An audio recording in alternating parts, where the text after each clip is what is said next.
আসসালামু আলাইকুম। আমি মোহাম্মদ নূর আলম শিকদার। 10 বছর থেকে 20 বছরের অভিজ্ঞতা কনস্ট্রাকশন ফোরম্যানের কাজে আমি নিয়োজিত। আজকে এমন কিছু বলবো যেটা আপনি ইন্টারনেটে বা ইউটিউবে খুঁজে পাবেন না। এই 20 বছরে আমার নিজের চোখে দেখেছি ছোট একটা ভুলেই কোটি কোটি টাকার বিল্ডিং ধসে পড়ে, আর এই ভুলগুলো আমাদের দেশে প্রতিনিয়ত হয়। তাই এই ভিডিওটা আপনি যদি পুরো না দেখেন, ভবিষ্যতে হয়তো আপনার নিজের করা বিল্ডিংয়ের সবচেয়ে দুর্বল হবে। ভুল নাম্বার 1, মাটি টেস্ট না করা। অনেক ভবনে মাটি তো শক্তই দেখাচ্ছে, কিন্তু ভাই শক্ত দেখাচ্ছে আর আসলে শক্ত হওয়া এক জিনিস না। আমি একটা প্রজেক্টে কাজ করছিলাম যেখানে মাটির নিচে পানি জমেছিল, অথচ কোনো সয়েল টেস্টই করা হয়নি। 6 মাসের মধ্যে দেয়ালে ফাটল ধরেছিল। ভুল নাম্বার 2, রডের গুণাগুণ পরীক্ষা না করা। একটা কথা মনে রাখবেন, রডের কারচুপি এখন বাজারে খুব সাধারণ। দোকানে যা দেখেন আর সাইডে যা দেয় তাই এক না। আমি রড কেটে ভেতরের অংশ চেক করি। অনেক সময় পুরনো রড পেন্ট করে দেওয়া হয়।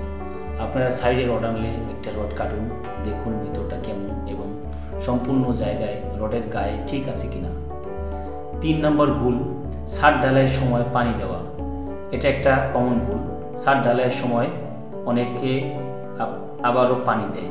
ভুল নাম্বার 3, ছাদ ঢালাইয়ের সময় পানি দেওয়া।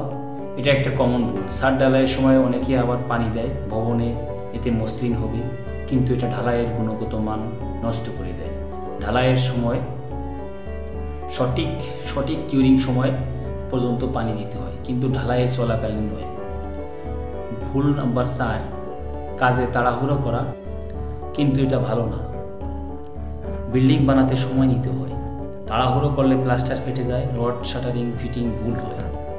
ভুল নাম্বার 5, প্ল্যান না বুঝে কাজ শুরু। একটা বড় ভুল। অনেক মিস্ত্রি বা ফোরম্যান প্ল্যান না পড়ে কাজ শুরু করে, ফলে কলামের অবস্থা, পিলারের মাপ, এমনকি দেওয়ালের ভারসাম্য সব এলোমেলো হয়ে যায়। এটা বিল্ডিংয়ের 50% ভুল এখানে। আমি এটা 5 ভুল নিজের চোখে দেখেছি। অনেক সময় মালিক কর্মচারী দুই পক্ষের ক্ষতিগ্রস্ত হয়। তাই এই চ্যানেলে আমি রেগুলার এমন কিছু ভিডিও দিচ্ছি যেন আপনারা বোঝেন, জানেন, ভবিষ্যতে নিরাপদে ঘর বানাতে পারেন। ভিডিও ভালো লাগলে একটা লাইক, সাবস্ক্রাইব করতে ভুলবেন না। শিকদার কনস্ট্রাকশনের অভিজ্ঞতা হতে আপনারা সকলের সঙ্গে থাকবেন।